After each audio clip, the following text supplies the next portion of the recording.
लग्नानंतर होईलच प्रेमच्या आजच्या भागाची सुरुवात होते विक्रम आणि मालिनीच्या भांडणापासून. तर आता इथे मालिनी विक्रमला म्हणते, तुम्हाला तरी कळतंय का तुम्ही काय बोलताय ते? तुम्हाला कळेन असं झालंय असं म्हणते आता मालिनी. तू तरी शांत हो असं म्हणतो आता पार्थ.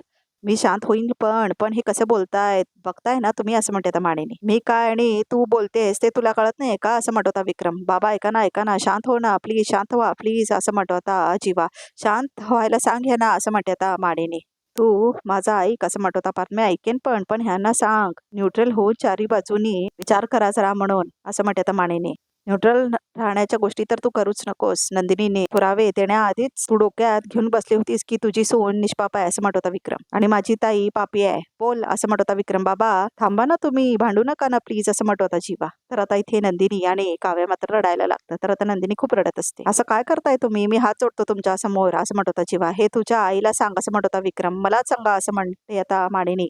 नंदिनी चुकली असली तरी तू तिची बाजू घेतेस असं म्हणत होता विक्रम. तर आता नंदिनी रडायला लागते जोरजोरात. तर आता इथे रम्या आणि वसवत्या आपल्या खोलीत असतात, मेकअप करत असतात. तर आता इथे मानिनीचा आवाज ऐकायला येतो. मला सहन होत नाहीये म्हणून. माझ्यासाठी हे सगळं सोडा असं म्हणते ना मानिनी. हा विषय या घरातून सोडणार नाही असं म्हटलेला असतो ना विक्रम, ते ऐकायला येतं त्यांना. आपल्या घरातला आवाज आहे ना हा असं म्हणते आता रम्या. तर आता वसवत्या म्हणते, बस झालं तुमच्या बहिणीचं कौतुक असं ऐकायला येतंय ना, म्हणजे माझंच उदो उदो चालू आहे असं म्हणते आता वसवत्या. काय क्या बात आहे, म्हणजे मामा मात्र आता भाऊ माझा पाठीराखा वगैरे असं झालंय असं म्हणते रम्या. पाठीराया नसतं पाठीराखा असतं असं म्हणते आता वसवत्या. कसलं ग तुझं मराठी आहे रम्या असं म्हणते आता वसवत्या. तुला खरं खरं सांगू का, मला इतकं छान वाटतंय माहितीये का, म्हणजे विक्रम ना असा पहाडासारखा माझ्या पाठीशी उभा आहे. मला का वाटतंय माहितीये का, रक्षाबंधनाच्या वेळेला जी ओवाळणी मागितली ना त्याचंच बहुतेक फळ आहे असं म्हणते आता वसवत्या. म्हणजे असं म्हणते आता रम्ये, म्हणजे रक्षाबंधनाच्या वेळी मी विक्रमला चांगलंच घोळ्यात घेतलं. म्हणजे काय केलंस असं म्हणते रम्या. मला वाटलं तू माझ्याकडून राखी बांधूनच घेणार नाहीस असं रडत रडत त्याच्यासमोर म्हटलं मी. मग काय रम्या, अगं तो मी त्याच्यासाठी काय काय केलंय ना ह्याचा पाडाच वाचायला लागला. मग मी काय कमी आहे का, मी सुद्धा त्याने माझ्यासाठी काय काय केलंय ह्याचा लंबा चौडा पाडा वाचून दाखवला. आणि म्हणून हसायला लागते आता वसवत्या. गरीब आहे ग विक्रम, भोळा आहे, बिच्चार आहे. तो ना कोणाच्याही बाबतीत कधी वाईट विचार करूच शकत नाही. आणि त्याच्या ह्याच स्वभावामुळे मी आपला बिझनेस आणि घर त्याच्यावरती सोपवला. त्याच्या ह्या स्वभावाचा मी अनेकदा फायदा सुद्धा करून घेतलाय असं म्हणते आता वसवत्या. तर आता रम्या म्हणते हो, पण यावेळेला जरा जास्तच करून घेतला असं म्हणते आता वसवत्या. तर रम्या म्हणते कसा. राखी बांधताना त्यांनी मला विचारला, तुला ओवाळणी काय देऊ ताई? मी म्हंटल, माझ्यावरती जो विश्वास दाखवलायस ना तो कधीच ढळू देऊ नकोस रे विक्रम. आई असं म्हणून खरंच हसायला लागतात आता रम्या आणि वसवत्या. पुढे काय झालं, मग काय त्याला खात्रीच पटली की मी नंदिनीला किडनॅप करूच शकत नाही असं म्हणते वसवत्या. वा वा वा वा. आई मामा आपल्या बाजूने आहे म्हटल्यावर आपण अर्धी लढाई हेच जिंकलो नाही का असं म्हणते आता रम्या. हो ग, पण मला काय वाटलं होतं माहितीये का, तो पार्थ सुद्धा आपल्या बाजूने असेल, पण नाही ना, तो नेमकं नंदिनीच्या बाजूनेच आहे. तो झुकू दे ग, मामा आपल्या बाजूने असणं जास्त महत्वाचं आहे असं म्हणते आता रम्या. आणि मामा आपल्या बाजूने आहे म्हटल्यावर ही सगळी बाकीची मंडळी डोबळी पडतील तिच्यासमोर. मी सांगू आई, मला एक गोष्ट अजिबात आवडली नाहीये. कुठली असं म्हणते आता वसवत्या. मम्माने त्या नंदिनीला घराबाहेरच काढायला हवं होतं. विक्रम ना असं सहजासहजी कुणाशी नातं नाही का तोडू शकत, पण त्यांनी नंदिनीला घराबाहेर नाही काढलं असेल ना तरी तो आता तिच्याशी पूर्वीसारखं अजिबात वागणार नाही हे मात्र नक्की असं म्हणते आता वसवत्या. तर आता रम्या म्हणते कशावरून, तर आता वसवत्या म्हणते तो काय म्हणाला नाही ऐकलंस का, मी तुझा बाबा नाही. आणि आता हसायला लागतात वसवत्या. हे ऐकून ना नंदिनी पुरती हरली असणार. करेक्ट. पण खरं सांगू आई, ह्यावेळी तुझा प्लॅन एकदा ऑसम होता ना, की नंदिनी स्वतःच्या तोंडावर पडली असं म्हणते आता रम्या. आणि आता ना माझी एकच इच्छा आहे असं म्हणते रम्या. मामा जसा तिच्या विरोधात उभा राहिलाय ना तसं एक एक करून अख्खं घर त्या नंदिनीच्या विरोधात उभं राहायला हवं असं म्हणते आता रम्या. होणार होणार अगदी तसंच होणार रम्या असं म्हणते आता वसवत्या. पण त्यासाठी आपल्याला आपलं विक्टिम कार्ड सतत खेळात राहायला लागणार ना असं म्हणते वसवत्या. तर मग चल खाली सगळ्यांना जरा रडून दाखव, म्हणजे माणसं कसं आगीत तेल ओततात ना तसं आपण आपले अश्रू ओतूया तसं म्हणते आता रम्या. आणि आता दोघे हसतात वसवत्याने रम्या. चल चल चल म्हणून आता वसवत्याला खाली घेऊन जाते रम्या. तर आता विक्रम म्हणतो मी तर न्यूट्रल राहून दोन्ही बाजूच्या गोष्टी ऐकून कोण चुकून बरोबर हे बघून मग निर्णय घेतला. तर मग आता तेवढ्यातच वसवत्याने रम्या येतात आणि म्हणतात हे काय चाललंय मानिनी आणि विक्रम असं म्हणते त्या वसवत्या. काय चाललंय तुमचं मामा मामी तुम्ही दोघं इतक्या जोरात भांडताय आणि काय झालंय काय एवढं भांडायला असं म्हणते त्या वसवत्या. तुम्ही विचारताय मला सांगते ना मी काय झालंय ते असं म्हणते आता मानिनी. जो नवरा माझ्याशी आजपर्यंत कायम आणि कायम प्रेमाने वागत आलाय तो नवरा माझ्याशी भांडतोय ओरडतोय माझ्यावर कुणामुळे असं म्हणते आता मानिनी. तुमच्यामुळे असं म्हणते आता मानिनी. मानिनी तोंड सांभाळून बोल असं म्हणतो आता विक्रम. ताईशी बोलतेस तू बाबा असं म्हणतो आता पार्थ. मी शांतपणे बसलो होतो हीच आली पोही घेऊन असं म्हणतो आता विक्रम. हिला एवढं ताणाची काही गरज नव्हती असं म्हणतो आता विक्रम. मानिनी हात जोडते पाया पडते असं म्हणते आता वसवत्या. पण नका ना भांडू प्लीज असं म्हणते आता वसवत्या. बाई असं म्हणते आता मानिनी. केवढा भोळेपणाचा तो आव असं म्हणते मानिनी. हे जे सोंग पांघरलंय ना तुम्ही ह्याला भुललेत विक्रम असं म्हणते आता मानिनी. आणि त्यामुळे तुमच्यावर पूर्णपणे विश्वास बसला आहे 100%. पण लक्षात ठेवा ते सोडून ह्या घरात कुणाचाही तुमच्यावर काडी मात्र ही विश्वास नाहीये असं म्हणते आता मानिनी. नका ठेवू माझ्यावर विश्वास असं म्हणते आता वसवत्या. काही जबरदस्ती नाहीये माझी असं म्हणते आता वसवत्या. पण अरे भरल्या घरामध्ये असे नका ना भांडू असं म्हणते आता वसवत्या. ताई तू शांत हो असं म्हणत होता विक्रम. काही बोलू नकोस तू काहीतरी बोलायला गेलीस ना तर सगळे वेगळाच अर्थ काढणार आहेस. फक्त हिची सून तिला बरोबर वाटते तिची बाजू घेणार ती असं म्हणत होता विक्रम. तुलाही शेवटचं सांगतोय असं म्हणतो आता विक्रम नंदिनीला. परत एकदा शेवटचं सांगतोय तुला तू माझ्या आसपासही ढोंकायचं नाही तू आणि तुझ्या सासूने सुद्धा असं म्हणत होता विक्रम. येणार पण नाहीये मी असं म्हणते आता मानिनी. तू एक काम कर तू माझ्या रूम मध्ये जा आणि माझी बॅग भरून तुझ्या रूम मध्ये घेऊन जा. तुझ्या रूम मध्ये राहते मी मला राहायचंही नाही आहे तुमच्या बरोबर असं म्हणते आता मानिनी. अगं आई तू तरी असं बोलू नको शांत व्हा ना प्लीज असं म्हणत होता जीवा. हे काय बोलताय तुम्ही आई प्लीज तुम्ही असं काही करणार नाहीये मी पाया पडते तुमच्या असं म्हणते आता नंदिनी. नको ग कुणाच्याही पाया पडूस नंदिनी. हात जोडणं आधी बंद कर तुझं चुकलेलं नाही आहे समजाव ग हिला जरा असं म्हणते आता मानिनी काव्याला. तुम्ही कोणीही मला समजवायला जाऊ नका मी तुम्हाला सांगते माझ्याशी आता कोणीही काही बोलाय. तेवढ्यातच आता मानिनीला चक्कर येते. हिला रूम मध्ये घेऊन जा चल नंदिनी असं म्हणतो आता जीवा. तर आता विक्रम म्हणतो नंदिनीला तू अजिबात जायचं नाही. तू तिच्या पाठीपाठी येऊ नकोस लांब राहा तिच्यापासून तिच्या खोलीत पण पाय ठेवायचं नाहीये तू असं म्हणतो आता विक्रम नंदिनीला. आता हे रम्या बघत असते. तुझी एक चूक अशी पसरत जाते आणि अख्खं घर जातंय तिच्यामध्ये लांब राहा तिच्यापासून असं म्हणत होता विक्रम. मामा मामा असं म्हणते आता रम्याने नाटक करते. तर आता इथे नंदिनी खूप रडत असते आणि आता तिला काव्या सावरत असते आणि आता इथे रम्या तिला बघून खूप हसत असते बघा प्रेक्षक हो. शांत हो ताई शांत हो ग असं म्हणते आता काव्या आणि आता नंदिनी तिला घट्ट मिठी मारून रडत असते बघा प्रेक्षक हो. काव्या म्हणते मला तुझी ही अवस्था बघवत नाही ग ताई असं म्हणते आता काव्या. तू शांत हो प्लीज खोलीमध्ये चल प्लीज असं म्हणते आता काव्या. आराम कर नको लक्ष देऊस. तर आता रम्या शिट्टी वाजवते आणि म्हणते हु हू असं करते ती बघा प्रेक्षक मोठ्यान शिट्टी वाजवते. तर आता काव्या चिडते हे बघून. तर आता नंदिनी म्हणते नको. तर आता काव्या घेऊन जाते नंदिनीला. आता रूम मध्ये चाललाय पण लवकरात लवकर तुम्हाला हे घर सोडून जावं लागेल असं म्हणते आता रम्या. तर आता काव्या आणि नंदिनी मात्र वरती जातात जीवान नंदिनीच्या खोलीत. तर आता रम्या हे आमचं घर आहे आणि आता आमचंच राज्य चालणार असं म्हणते रम्या आणि नाचत असते आता ती हॉलमध्ये. तर आता इथे नंदिनी आणि काव्या जीवाच्या खोलीमध्ये येतात. मी त्या माईलेकीना सोडणार नाही खरंच. माझ्या टार्गेट अचिव्हमेंट्स विशलिस्ट तिथे तेच लिहिलेलं आहे ताई की मला त्या दोघींना सरळ करायचं आहे असं म्हणते आता काव्या. अशी शिट्टी वाजवते ना त्या रम्याची असं म्हणते आता काव्या.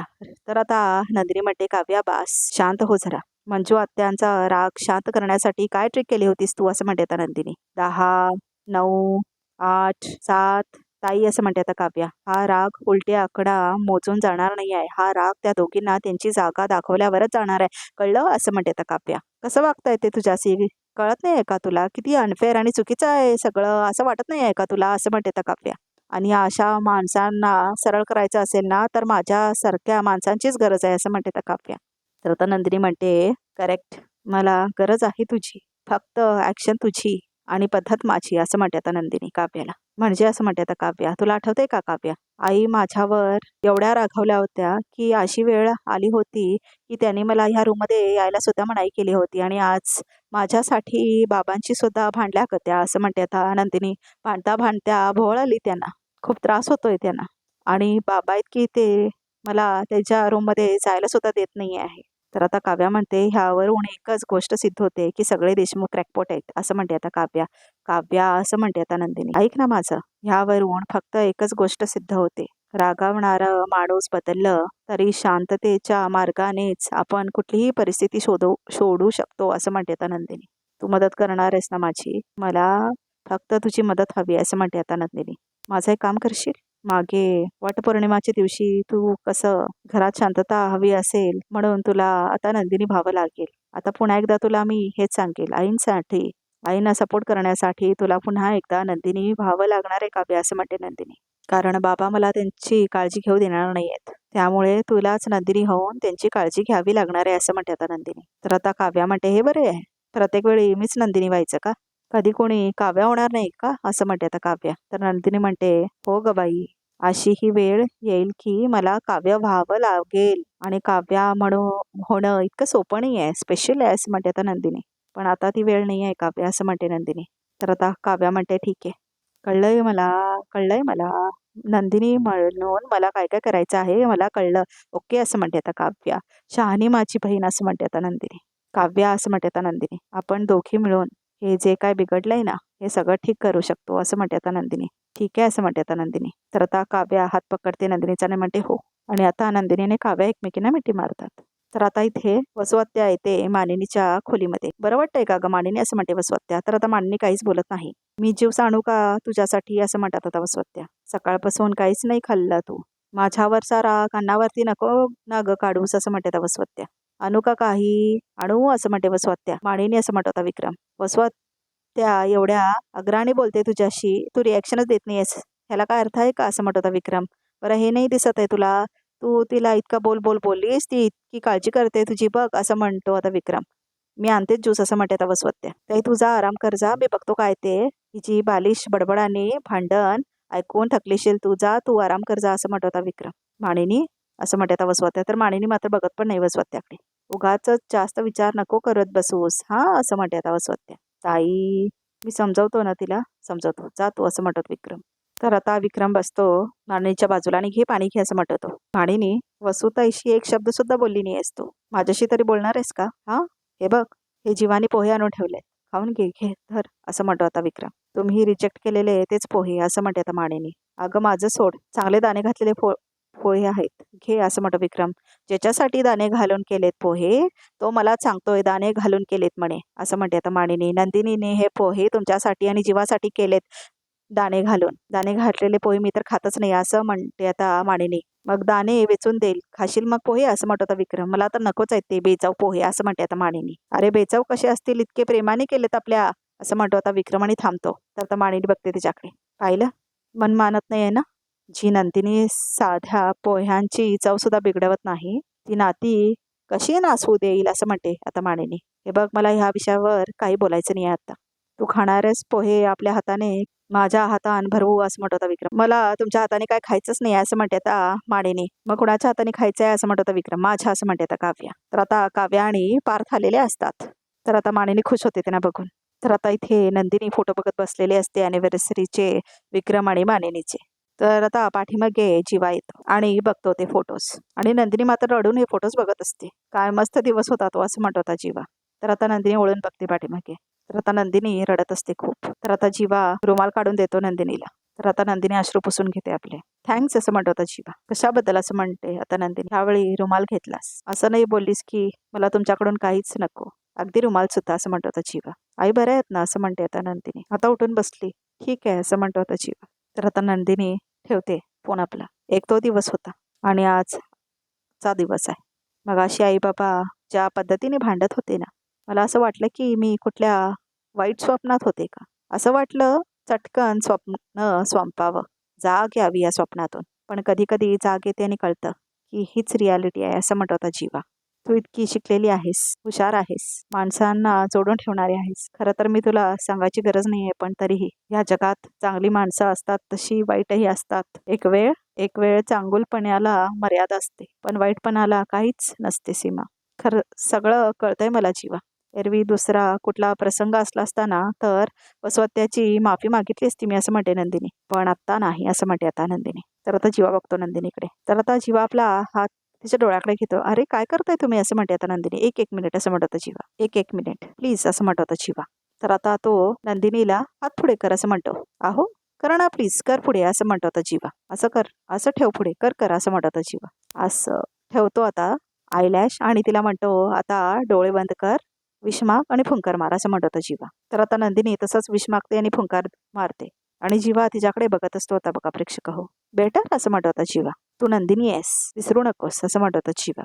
काही काळजी करू नकोस, आपल्या फॅमिलीसाठी ही खराब फेस चालू आहे आणि मग तीही निघून जाईल आणि तोपर्यंत आई बाबांच्या नात्यात कुठली कटुता येऊ नये एवढंच असं म्हणत होता नंदिनी. आजपर्यंत त्यांच्या नात्यात फक्त प्रेमळ आठवणी होत्या. आता ह्या भांडणामुळे कटू आठवणी सुद्धा असतील. यु नो वॉट असं म्हणत होता जीवा. काही गोष्टी आपल्या हातात नसतात. आपलं लग्न होण्याचा काहीच संबंध नसताना ते झालं, कारण ते घडणार होतं म्हणून घडलं असं म्हणत होता जीवा. आणि आता घडतंय तेही घडणारच होतं म्हणून घडलंय असं म्हणत होता जीवा. त्यामुळे जे घडून गेलंय त्याचा फारसा विचार करत बसू नकोस आणि तू एकटी आहेस असं अजिबात वाटून घेऊ नकोस असं म्हणत होता जीवा. तू एकटी नाही आहेस, अख्खं देशमुख कुटुंब तुझ्या पाठीशी आहे असं म्हणत होता जीवा. पण बाबा असं म्हणत होता नंदिनी. तर आता जीवा बघतो तिच्याकडे. तेही तुझ्या पाठीशीच आहेत असं म्हणतो आता जीवा. तेही तुझ्या बाजूनेच आहेत, पण थोडा वेळ दे. मला वाईट तर ह्या गोष्टीचं वाटतंय की त्यांनी तुला आईच्या खोलीत जाण्यापासून अडवलंय. हरकत नाही असं म्हणते आता नंदिनी. आता मी आईंजवळ नसले तरी असं कोणीतरी आहे त्यांच्याजवळ असं म्हणते आता नंदिनी, जे त्यांची उत्तम काळजी घेऊ शकेल असं म्हणते आता नंदिनी. कोण कोण आहे आता आईजवळ असं म्हणतो आता जीवा. तर आता इथेच संपतो बघा एपिसोड प्रेक्षक हो. बघूया तर रिकामध्ये काय आहे ते. नंदिनीचा हळवेपणा आहे ना, तो तिला कधी कधी आड येतो ग असं म्हणते आता मानिनी काव्याला. तिला कधी एकटं पडू देऊ नकोस ग असं म्हणते मानिनी. तर आता काव्या म्हणते, आता खमकेपणा दाखवायची सगळ्यांना वेळ आली आहे असं म्हणते आता काव्या. आजच दाखवेन. आता काही झालं ना तरी ती नंदिनी स्वतःला निर्दोष सिद्ध करू शकणार नाही असं म्हणत होता दीपक वसवत्याला. तर आता वसवत्या नंदिनीला म्हणते, तुझा पुरावा तर पलटला नंदिनी, येणारी वेळच सांगेल. आम्ही दोघी मिळून तुमचा खरा चेहरा सगळ्यासमोर आणू असं म्हणते आता काव्या. आम्ही पण बनवून आता जीवा आणि पार्थ सुद्धा जॉईन होतात नंदिनीने काव्याला. तर आता रिकॅप सुद्धा इथेच संपतो. तर प्रेक्षक चॅनलला नक्की सबस्क्राईब करा.